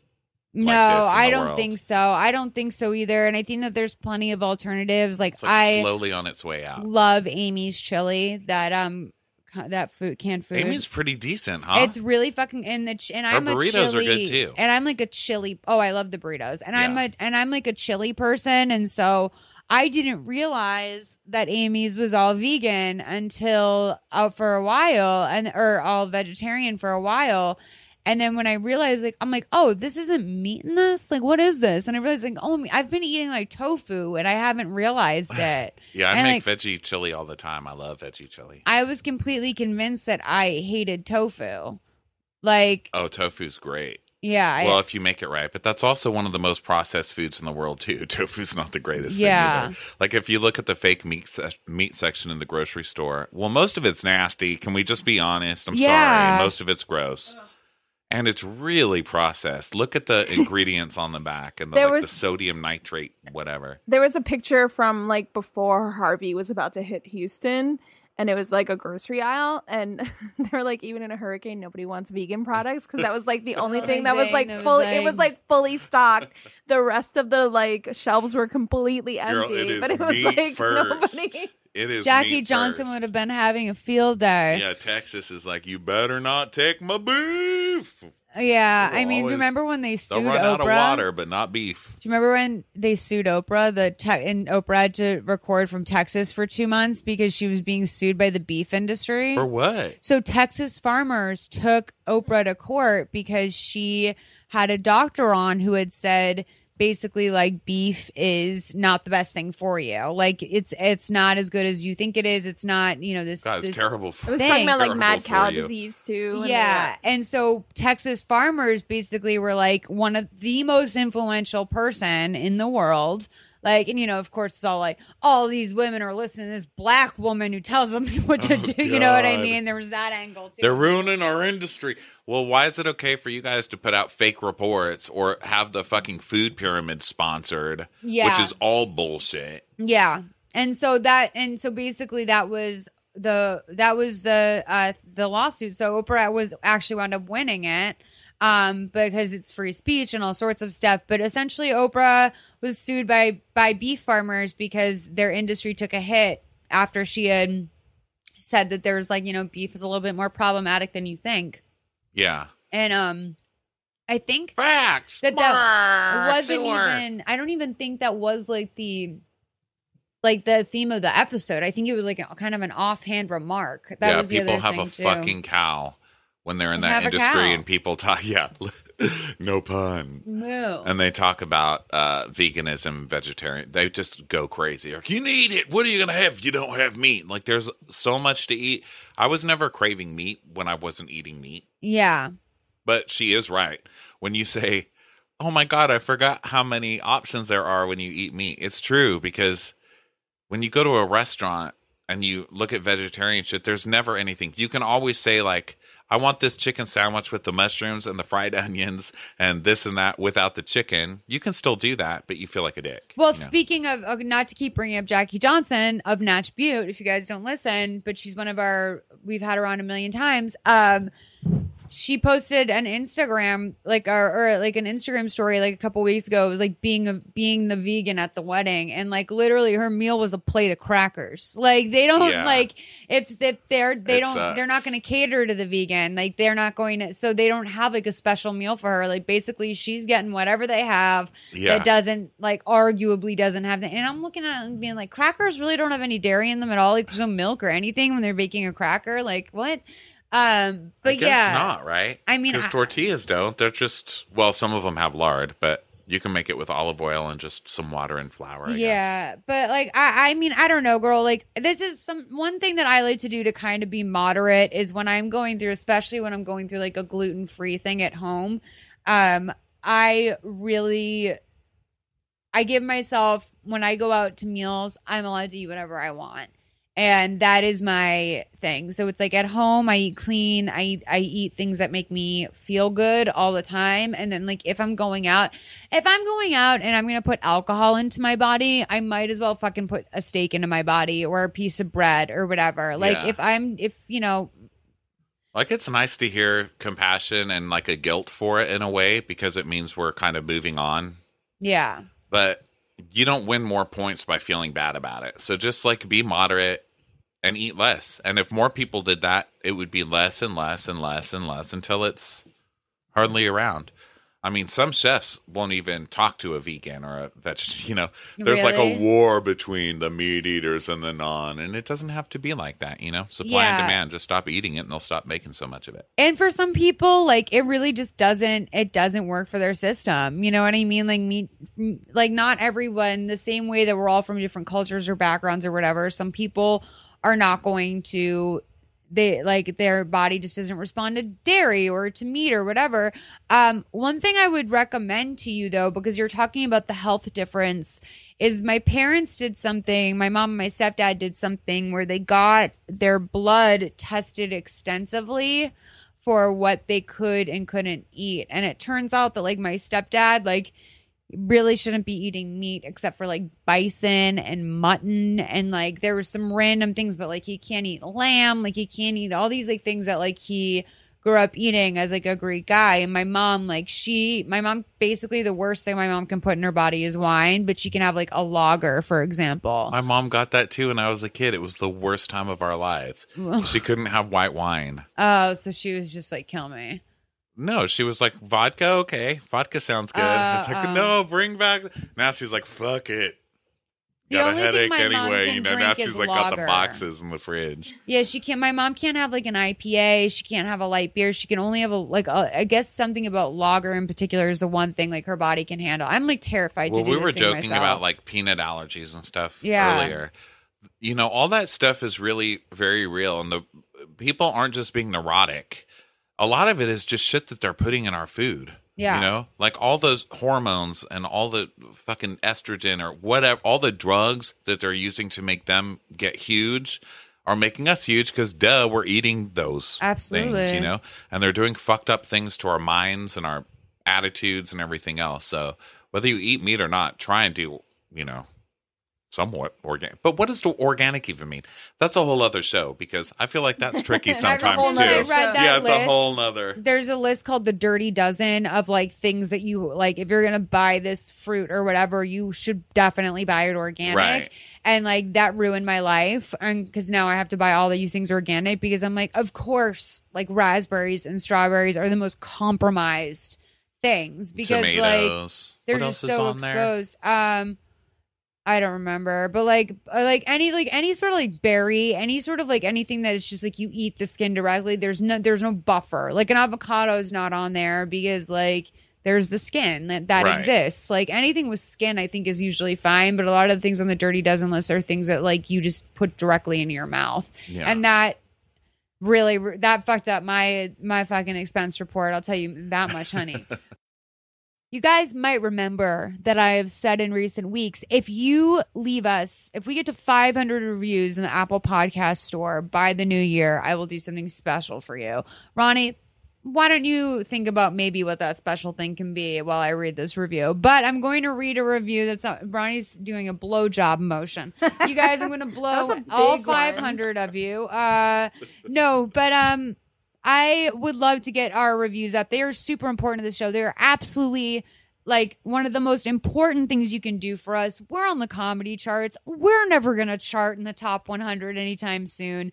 The best thing that you can do for us as a podcast is leave us a review and 5 stars. It's so helpful. I don't understand the algorithm or why, but you need to know. It factors into like where we appear in the rankings. Like that's one of the things. That's why we're asking. It helps people find our podcast essentially. Yeah. Like it doesn't like it's not about us like wanting to hit like to chart basically. It's about us wanting to expand Please Advise Nation so that we can do this more and more so that this is less of a hobby and more of a job for us. We want to make this something that we can put our all into all of the time, and it's not just because we are passionate about it, but because we are expanding the nation. We want to do more live shows. We want to do that stuff, and we can't do that stuff until we continue to grow. So by going to the Apple Podcast Store and leaving a review, you are contributing to that. If we get to 500 by December 31st of this year, there will be a special treat ahead of you. I don't know what it is now. I feel like I've built it up too much and I don't know what I can do, but we'll figure it out. We are currently at 287. So we've gotten 10 more ratings in the past couple weeks. And that means a lot, you guys. Thank you. So this review is by Pure Sarah Sue. It says, nothing comforts like this pod. This pod got me through August, the month that NYC psychoanalysts traditionally abandon their patients and go on vacation. It's sharp and super funny, and it's super thoughtful. A fab mixed bag for a long listen. An adult beverage plus Please Advise equals a clean apartment. Thank you, Malls and Christina and guest. Well, first of all, thank you so much. I clean my house to podcasts too. I love listening to a podcast I love to listen to right now is Sword and Scale. It's like a great true crime podcast. It's very well researched, and I know there's a lot of people out there that might have differing opinions about it, but I really, really love that one lately to just clean the house too. I also really like this podcast called Manic Rambling Spiral, who, if any of you read Deuce over the years, I have grown to love this podcast about single parenting, a subject that really only affected me in that I was raised by a single parent, but I like to listen to different people, how they make their lives work. And those are 2 great podcasts that I love. I'm recommending podcasts to you because it would mean the world if you would recommend me to someone. So, guys, thank you so much for your reviews. Thank you, Sarah, for that review. That was wonderful. That's an example of the type of comment you can leave. And Ronnie, do you have like any idea like what the something special I could do is? Like, I feel like very... Well, I'm always trying to think of special things you can do without postage involved. Right. And I can't send 500 people something in the mail. Yeah, because that's when it sucks. I want it to be for the nation. So I'm thinking it has to be like some sort of video or some sort of, I don't know what. Maybe we do like a live podcast or like a live like maybe we can go back to the Improv and see if they can give us a room, or I can see we can do something. I mean, that's just for LA people, but we can air it. Those Google Hangouts are really fun. Yeah, I do those Google Hangouts. I would love to see the nation in a hangout, because I do that for Emotionally Broken Psychos for our Patreon, patreon.com/evpsychos. But if you guys want to do that, maybe we could do a live Google Hangout at the end of the year, and it can, I'll throw a party. I'll have like 15 people over, and we will hell yeah, I'll come take to that. turns. We'll take turns gang banging that Google Hangout. And I think that would be actually fun. Like, just have a rotation of guests, like drinking and having fun. I mean, we'll talk about it. That's possibly the surprise, and I'll do whatever I can to get some A-listers on the pod scene over here. Okay. One more call, right? We have one more call and then we're wrapping up. Yep. All right. Hey, Malls, Christina, and guest. My name's Lizzie. I'm 25, and I live in San Diego. And I was just wondering, Christina, I don't know if you watch the show, and guest, I mean, yeah, I have no idea if you watch it. But Malls, I know you're a big Pretty Little Liars fan, so I was wondering what you thought of the series finale. I personally loved it. I was a big... I guess, spoiler alert, everybody, I was a big Twin Surf Theory fan, so I'm really glad they went that way. And I don't know, I was just wondering, like, what you thought of it, if you have any suggestions for new shows. I'm not really that into Riverdale. Like, I see what they're trying to do, and I'm not, I don't know. But yeah, so love your opinion. Please advise on hot shit to do with Pretty Little Liars. Thanks, bye. Okay, actually, I am with you on this. I thought the finale was fucking lit. I loved it. And, like, here's the reality is that... I saw it. I watched it. You watched it? I need to, yeah, because I was like, I need to put a button on this, even though I haven't watched it in 2 years. So Christina watched it too. Like, she watched the series for a while, and then she gave up right before the last A reveal, which was that Cece was Charles, who was, like... So... That was like a really like gnarly thing where a lot of fans gave up after that because, one, it depicted a trans character as violent and evil, maniacal, and that's like oftentimes the way that trans people have been depicted. And even when it's trying to be sensitive and say like, I committed these crimes because you didn't accept me as trans, like that's still not necessarily the light that trans people should be depicted as. Not all people go from being misunderstood to violent. And I actually just saw a Law & Order SVU episode the other day that reminded me of the finale of Pretty Little Liars. And I'm like, oh yeah, this is a consistent problem in pop culture. Like when the trans person is misunderstood, they turn to violence. Oh my God. I read some article about it that was saying, here's a list of, I think this one was lesbians though, but it was like a list of all the lesbian characters from TV shows and how many just get killed. Yeah, well, we talked like about a whole that before thing too. What did you call it? There was like a term for it. Like, it was like bury the, something, it was on Gabby Dunn's episode, we spoke about it. Oh my God. But yeah, like all the lesbian characters always die. Especially when they're like just solidified this like long burning romance that's been happening. Oh and then, yeah, like, it's next like episode, you finally find something good. And so, look, I have a theory, and I've discussed this before, which is that whenever you care about, anytime a show has a mass collective energy around it of people who care, who have ships, who have investments in... It's a lot of hours of your life. It's potential plot lines or whatever. It's very, very difficult to please anyone, let alone everyone. You can't. I can't think of a single finale in the history of television that everyone has walked away and been like, yes, that was the perfect way to end. Well, there was Lost, and then that was like notoriously the worst, terrible. Yeah. And like that was a great show too. And that is a show that people still hate that show. Oh yeah, Seinfeld. Yeah. And then there was one that I watched. Generally like how like the Mary Tyler Moore show ended. Like that's always known for like a really good finale. Newhart. I can always think of like really old ones. Friends, I think, ended well. Yeah, that's really old too. But it also Friends had petered out. Like it had really like The Sopranos. Yeah, people hated that. Yeah, that was pretty controversial. People were confused about the black, but like overall, I don't know. I'm still really intrigued by that because you liked. See, that's the thing. You liked it, and there's always going to be fans. Like there's Leftovers. Did you guys watch that?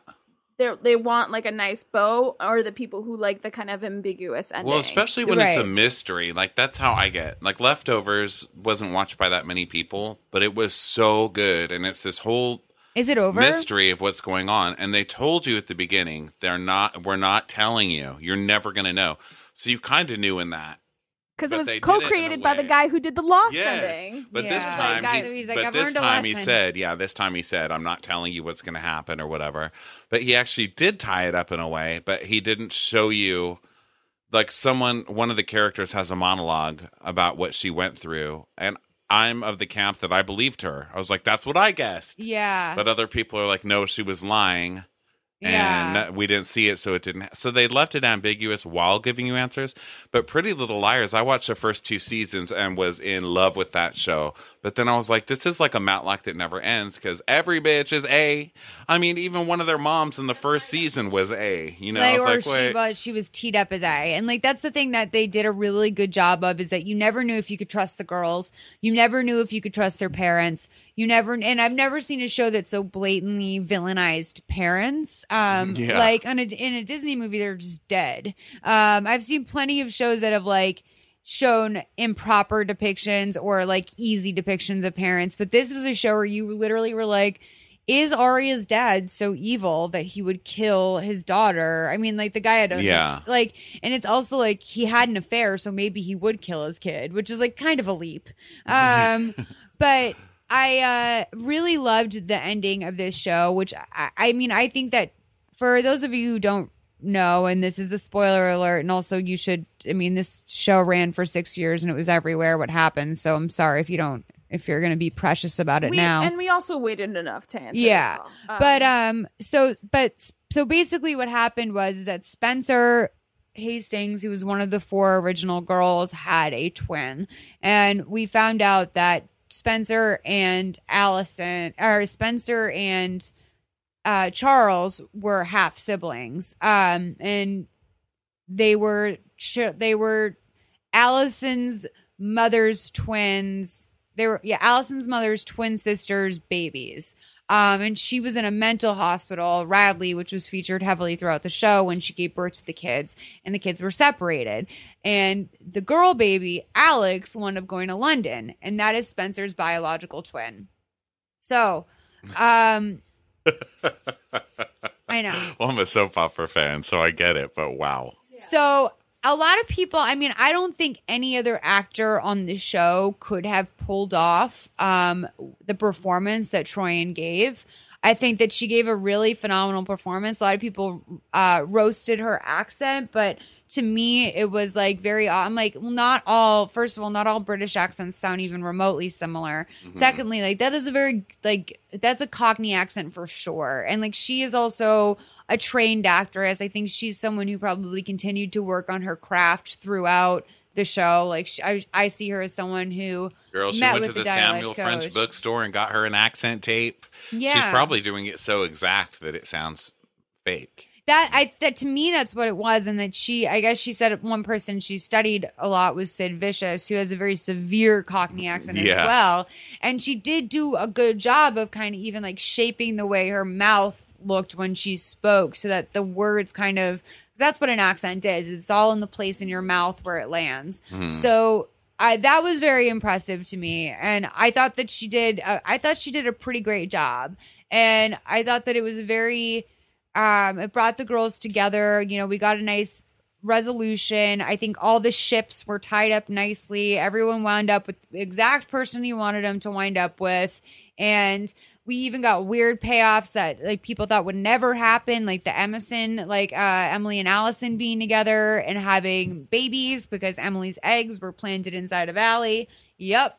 Damn, girl. Yeah. Emily like was selling her eggs to make some fast cash because she dropped out of college, and like she had her eggs stolen from the bank, and they were mixed with Ren's sperm. Their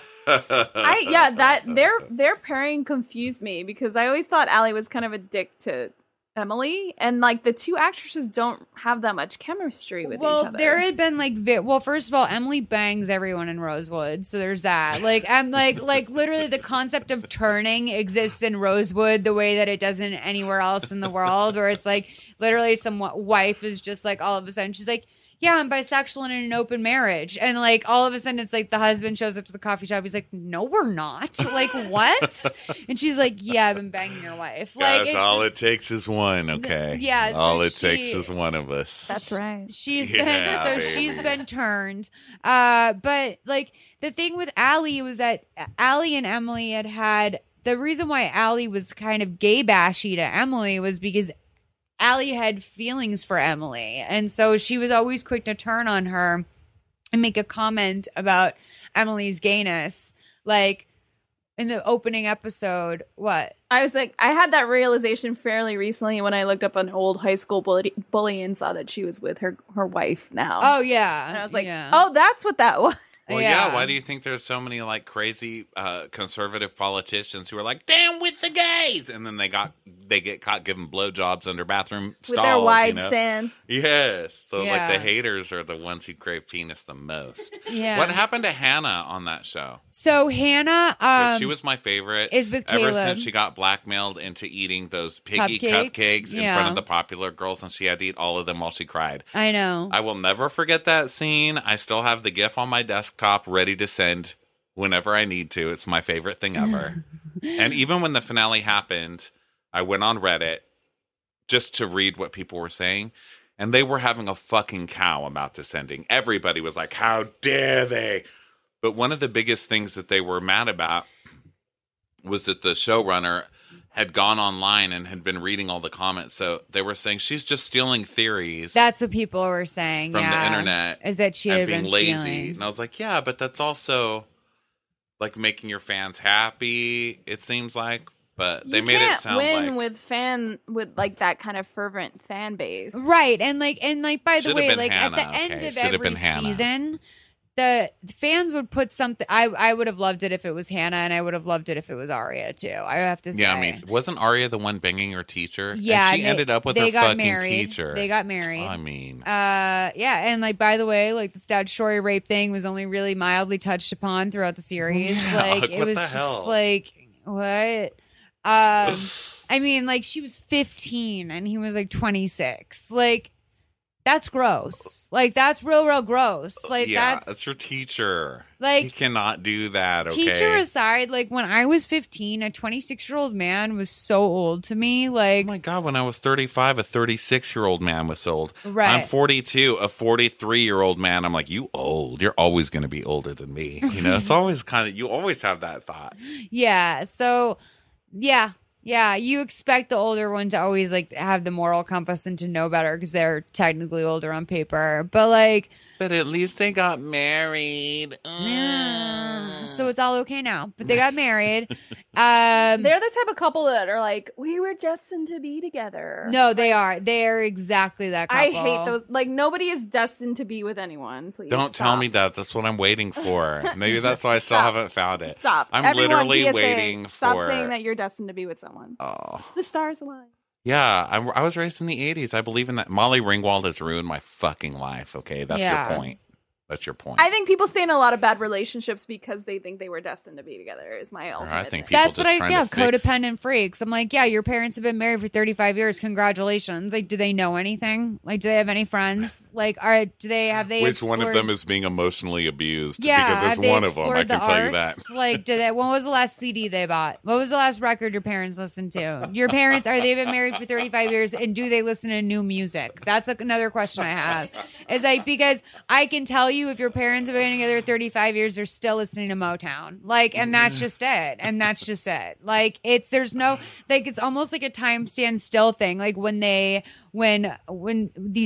people meet at 18 and they never leave each other, time stands still in their life. The movies they still watch are from when they're 18. Like, it's almost like, anyway, sorry to disillusion you about your parents' marriage, but it's fake. It's a lie. They're a lie. But anyway, you guys, I really enjoyed the show. I have to say, I really, really enjoyed it. It was a very bittersweet thing. I still haven't listened to the final Bros Watch PLL 2 recap because that's something I've been holding on to because I love that podcast, certainly towards the end, almost as much as I love the show. I looked forward to it every week. In terms of a replacement, I haven't found one yet, and I doubt that I will anytime soon. Like, PLL was show. PLL was a departure for me. Right now. Did you watch like the OA? I did. I loved it. You did? Yeah, I loved it. I wonder how that Dynasty reboot is going to be. I'm not sure. The Dallas reboot, not so much. I watched 2 seasons of that. You did? What did it get good? No, well, but it was kind of like good. It is what it was. You know what I mean? I was like, all right. Yeah, I'm wondering I think it just has to be something new. Completely new. But I don't know about Dynasty. I was never really into that one. I like really dark, serialized type soap operas. Like the OA is perfect for me. I hope that gets another season. I'm sure it will. That was a huge my kind of show. I love that. Yeah, I think I really the scripted shows I'm looking forward to coming back. The main one has been Unreal. Like, I feel like I've been waiting for that to come back for a long time. I think that's a great show that is ultimately about women working together, which for me was, I think, the thing that fans responded to the most about Pretty Little Liars. And that was the most treasured thing about the series, was that these women, for all of the tests and trials that they were put through, they never really turned on each other, and it never became too much about guys. Even when there was like crossover in the relationships in later seasons, like there was Caleb and Spencer wound up hooking up for a portion of the season. And to answer your question from earlier, Hannah and Caleb got married, and so that they wouldn't be able to testify against each other in court. And Hannah ends the series by announcing in the group that she's just found out she's like 8 weeks pregnant. Aww. So, yeah. So Did they give her cupcakes? No. Damn, that's what they get from not having me work on that show. I loved Hannah so much, but watching Ashley Benson's Instagram, her Snapchat, like, kind of made me like not. I was like, is she a mean girl? Like, is she like? I won't even watch late night shows anymore because actors are such. They're impossible. Cut Fitness is like, they're horrible people, and I hate even watching them on TV. Yeah, Tamara from Real Housewives of Orange County has a gym called Cut Fitness, and I used to say the C word a lot, and people were like, that's hateful and hurtful. Please stop. So you say Cut Fitness So we substituted it with Cut Fitness, because there's no bigger Cut Fitness than Tamara on that show. Like, no bigger. That is really, really funny. I wish you watched Game of Thrones. That's the best soap opera on TV. It is the best soap opera. And also, it's the best girl power show on TV. Yeah. It is. Yeah. It's gotten significantly less rapey this last couple seasons. It's still like violent and awful and rapey, but the women are like, yeah, I win. I just like once a dragon is in the mix, you've lost me. That's how I felt, and I was like, before I started watching it, and I was like, you know what? I'm just gonna try to stick through it. I'm gonna try 3 episodes, and then like a weekend went by, and I was like 2.5 seasons in. I had to wait till like a depressive episode where I wasn't leaving the house. That's when I watch most shows that I think I'm going to hate. And I hated it. I was like, I don't get what's going on. Everybody's dirty. They didn't brush their teeth back then. Yeah. Like, did anyone trim their nut hair? No. Does anybody have good breath? No. The dental works. Like, I was just disgusted. Oh, my God. Yeah. Because even the hottest guy, like Jon Snow, I'm like, he doesn't have tooth breath. Like, he doesn't even have Toms. Like, that guy had nothing back then. He didn't even it's have just a natural gross. toothbrush. Exactly. He Yeah. didn't have natural deodorant. But then I got into it because it really does get twisty and turny and soap opera. Soap opera. It's more soap opera than anything. Because I was like, I couldn't even watch Lord of the Rings. Yeah, Oh, yeah, no. that because there was like a fucking talking if tree. that's even comparable, then I No, know. it's not, Okay. but I'm just Well, that's saying why I like wouldn't that. watch it, because it's that kind of, I thought it was that kind of thing where they're like, we're dirty people walking from this place to this place, and then we're going to walk from this place to that place, But and there's then we're going to walk. incest. I'm like, why are you walking Not so incest. much? There's not even a There place is for you to incest, wipe your right? butt. Yeah, there's incest, but it's like normal. no, back I then. But that's I- a hook for Molly. No, Yeah. I love an incest. There's an incest. I love an incest. There's a twin cest. When there's yeah, really? Oh yeah, there's a twin cest. There's a in twin that. cest on kind of on Pretty Little Liars. Actually, a lot of people talked about how Spencer's twin raped Toby. That was a big thing because Toby thought he was having sex with Spencer and he was having sex with Spencer's twin. And a lot of people are like, are we going to talk about the fact that Toby didn't consent to like sleep? And I'm like, I think that like, let's just. Yeah, once we put the fucking teacher in jail. Once okay, we, like, once let's prioritize. once we put the teacher in jail, once we like literally go back and maybe undo some of this trans storyline where like this trans person had been terrorizing these girls for 4 years because he was jealous of them. Maybe once, or she was jealous of them. Maybe once we put that, but once we put some of that away, then we can focus on the fact that Toby didn't have consent with his identical twin of his girlfriend, like where like she had been working on creating herself to be Spencer's years. That's the other thing too, is I love that like Alex, her twin, before she was killed, was the greatest actress of all time. Like the way that she would switch back into Troyan was like creepy. Like it was just, I think Troyan is fantastic and I can't wait to see her in some movies and stuff like that. And I'm looking forward to the new Oliver Goldstick, Lucy Hale joint, which is, I think is about a girl who was supposed to die of cancer and then she doesn't die of cancer and now has to. Oh Lord! live. Then what do? Give the Kickstarter money back or whatever? Like, what do you? what? It's a series about her paying the Kickstarter money back. The GoFundMe. I'm just The GoFundMe for her kidding. funeral. They have to undo the GoFundMe. Oh my God, Jesus Guys, Christ. let's write a script and get it. Yeah, exactly. Can you guys kickstart our script about giving all the Kickstarter money back because you didn't die? Okay. Well, Ronnie, thank you so much. Do you have your free advice? Oh, wait, before that, you guys listen to Watch What Crappens. Listen to Rose Pricks, your podcast. Are you still doing Rose Pricks? Oh yeah. Bachelor in Paradise, baby. Do you have your Big Brother pod still? No, one of them had to go because Crappens went to 5 days a week this God. year, and Rose Pricks, that Bachelor show, that's 2 hours, and Bachelor in Paradise is 4 hours a week. No, that it's is a too lot much. of slutatiousness going on in my life. It's too much. It's like the Bachelor in Paradise is just, I couldn't do the Bachelor this season either. And like, I felt bad because I'm like, well, why do you have to abandon them the first time they have a black bachelorette? And I just was like, well, first of all, they do a trash job casting, which is why they had to go back 12 years to find a bachelor. For real. Like Ari is 35. Like he was on Emily Maynard's season of The Bachelorette, and like that's who they picked to be the Bachelor. Like they have been casting less and less quality guys in the last previous years, and it's just really hard to watch a bunch of dumb fucking Yeah, guys. Nick just looked bored. And Nick I met is somebody who terrible. worked on the show, and I said, how is he? And she's like, he's terrible. She said, that guy would sit there for his interviews Be and like, just go, what the fuck do you want me to say? Just tell me what you want me to say so I can say it. Get the fuck out of here. Like he was just a nightmare. But those, yeah, Watch What Crappens and Rose Pricks are those. Okay, advice. Okay. Relationships. Okay. Stop trying to make people like you that do not like you, okay? People have a right to not like you. You do not have a right to just say, I'm in love with that person, and then they say, I'm not in love with you back, and then you say, oh, well, they hurt my feelings because they didn't treat me this way. That is called stalking. When somebody says they do not want to be with you and you keep trying to trick them in different little manipulative, well, then we can be fuck buddies, but why didn't you text me? And why didn't you text me this? And I got home and you didn't text me. That is called putting rules upon somebody, and you do not have the right to enforce that on somebody else. Have some goddamn self-respect and wait until you like someone. First of all, you don't even like this person. You just want someone to be nice to you and send you texts. There's that, yeah. Do you know what it feels like when you're on that side? I've been on both sides, by the way. I'm yelling at like little girl Ronnie here too. Yeah. But I've been on both sides of that. When somebody just wants to be loved so bad and they know you're probably not the one, but they're going to try and force you to be the one just so they don't have to be alone, then you feel like some fucking loser who's being used and going through the motions to not have somebody throw a brick through your windshield. No one who you can't beg someone to love you.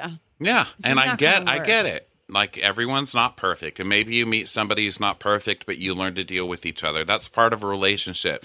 But if somebody says, I do not want a relationship, you do not trick them into becoming a relationship partner. Do you understand? Yeah, that what about the you elegance? Are not the victim. You are the stalker. Yes, there's something the elegance of learning to take no for a fucking answer.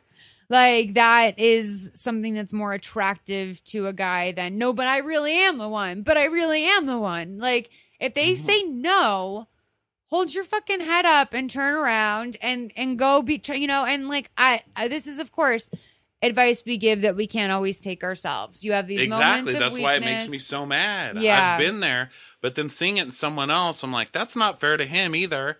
And it's not fair to you because you're not even waiting. It's like you don't even have the hope that there is someone worth it out there. And now that I get. Like, I can get that. But you're just victimizing yourself and somebody else. You don't get to tell somebody else how they react to you.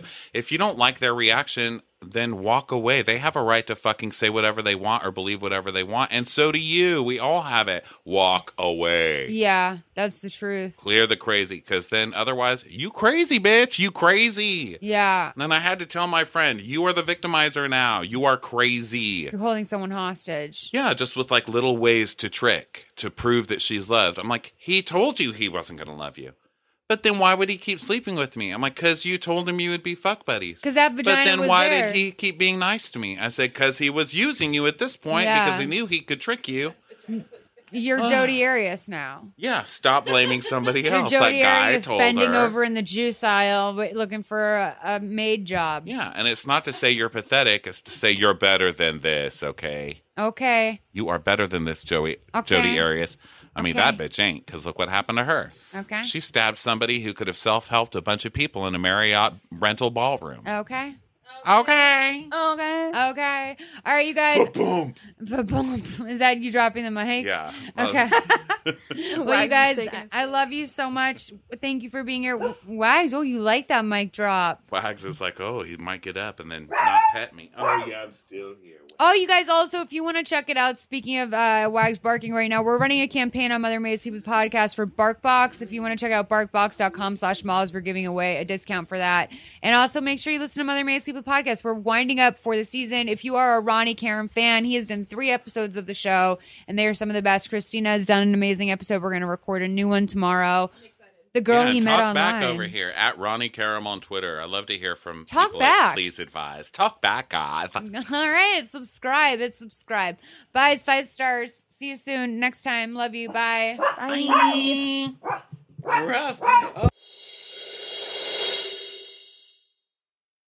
That do not like you, okay?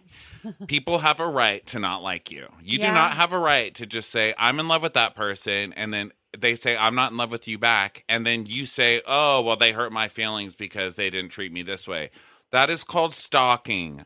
When somebody says they do not want to be with you and you keep trying to trick them in different little manipulative, well, then we can be fuck buddies, but why didn't you text me? And why didn't you text me this? And I got home and you didn't text me. That is called putting rules upon somebody, and you do not have the right to enforce that on somebody else. Have some goddamn self-respect and wait until you like someone. First of all, you don't even like this person. You just want someone to be nice to you and send you texts. There's that, yeah. Do you know what it feels like when you're on that side? I've been on both sides, by the way. I'm yelling at like little girl Ronnie here too. Yeah. But I've been on both sides of that. When somebody just wants to be loved so bad and they know you're probably not the one, but they're going to try and force you to be the one just so they don't have to be alone, then you feel like some fucking loser who's being used and going through the motions to not have somebody throw a brick through your windshield. No one who you can't beg someone to love you. Yeah, and I get it. Like, everyone's not perfect, and maybe you meet somebody who's not perfect, but you learn to deal with each other. That's part of a relationship. But if somebody says, I do not want a relationship, you do not trick them into becoming a relationship partner. Do you understand? Yeah, what about the you are not the victim. You are the stalker. Yes, there's something the elegance of learning to take no for a fucking answer.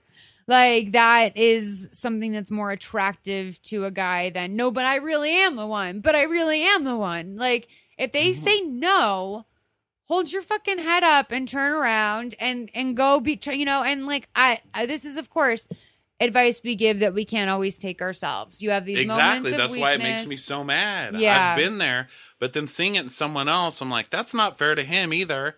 And it's not fair to you because you're not even waiting. It's like you don't even have the hope that there is someone worth it out there. And now that I get. Like, I can get that. But you're just victimizing yourself and somebody else. You don't get to tell somebody else how they react to you. If you don't like their reaction, then walk away. They have a right to fucking say whatever they want or believe whatever they want. And so do you. We all have it. Walk away. Yeah, that's the truth. Clear the crazy. Because then otherwise, you crazy, bitch. You crazy. Yeah. And then I had to tell my friend, you are the victimizer now. You are crazy. You're holding someone hostage. Yeah, just with like little ways to trick, to prove that she's loved. I'm like, he told you he wasn't going to love you. But then why would he keep sleeping with me? I'm like, because you told him you would be fuck buddies. Because that vagina was there. But then why did he keep being nice to me? I said, because he was using you at this point because he knew he could trick you. You're Jodi Arias now. Yeah, stop blaming somebody else. You're Jodi That guy Arias told bending her. over in the juice aisle looking for a maid job. Yeah, and it's not to say you're pathetic. It's to say you're better than this, okay? Okay. You are better than this, Jodi Arias. I mean, that bitch ain't, because look what happened to her. Okay. She stabbed somebody who could have self-helped a bunch of people in a Marriott rental ballroom. Okay. Okay. All right, you guys. Boom. Is that you dropping the mic? Yeah. Okay. Well, you guys, I love you so much. Thank you for being here. Wags, you like that mic drop. Wags is like, he might get up and then not pet me. Oh, yeah, I'm still here. Oh, you guys also, if you want to check it out, speaking of Wags barking right now, we're running a campaign on Mother May Sleep With podcast for BarkBox. If you want to check out barkbox.com/malls, we're giving away a discount for that. And also make sure you listen to Mother May Sleep With podcast. We're winding up for the season. If you are a Ronnie Karam fan, he has done 3 episodes of the show, and they are some of the best. Christina has done an amazing episode. We're going to record a new one tomorrow. The girl he met online. Talk back over here at Ronnie Karam on Twitter. I love to hear from people. Back. Please advise. Talk back, guys. All right, subscribe. Bye, 5 stars. See you soon. Next time. Love you. Bye. Bye. Bye.